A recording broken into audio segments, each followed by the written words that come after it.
have you traveled and lived?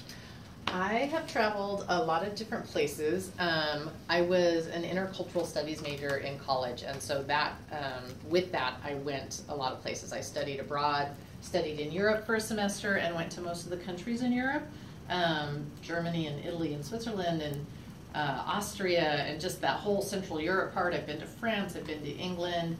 I grew up by Mexico, so just going back and forth to Mexico my whole childhood, I think, gave me a hunger for other cultures. As part of my major, I lived in India for 6 months, and that was really interesting. I lived in Turkey for a summer. That was really interesting. And then I've just visited places like Venezuela and Spain and Thailand and Malaysia and stuff like that. I've just visited a lot of places. Where was the most interesting place? I would say Turkey and India were the most interesting to me, simply because they were so different than the US and so different than a Western culture. Because Europe, even though the language is different, it's very Western.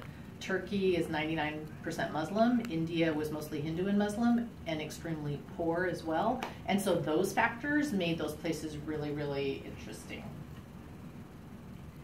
What was the most interesting thing you encountered? We encountered a lot of really bizarre and interesting stuff, or just different stuff. Like when I was living in India, one day there was like water coming down the wall by my bed. It was just like the whole wall was wet, and apparently the man upstairs had died, and so he was a Sikh, and so they put his body on a block of ice until the right priest could come and do the right ceremony to for his death. And it's very hot in India, so his ice block was melting, and I had dead man water coming down by my bed. That was interesting. Gross. I had my hair catch on fire in India during one of their candle festivals. I was sitting a little too close to a candle. That was bad. And then one of the most profound things that happened in India, I remember it was really awkward because rickshaws are how you get around, and it just feels very white. It feels ugly, American-ish, to be riding in the back of a rickshaw while an Indian man is pulling you around, and he's poor and skinny, and you're sitting there feeling super, super awkward, but it's the way they get around. And I remember going past a pile of garbage that a family was living in, like literally living in this pile of garbage, and a dad was pointing to his baby who was laying in the garbage and just yelling at me and pointing.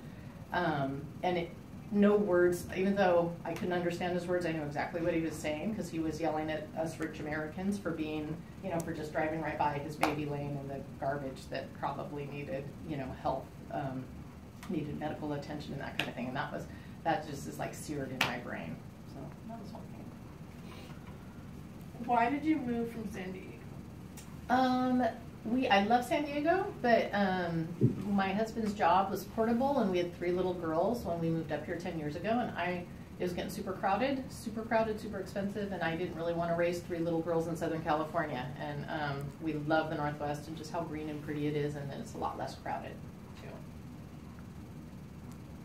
Which one do you like better, here or San Diego? It's like apples and oranges. You can't compare them, because up here it's green and mountainous, and there's lakes and rivers, but it also is gray and it rains a lot, and I don't love that. And California was sunny all the time, but literally sunny all the time, like 365 days a year at 77 degrees with the sun out, which actually does get old. So yeah. I think that's the last question. Okay.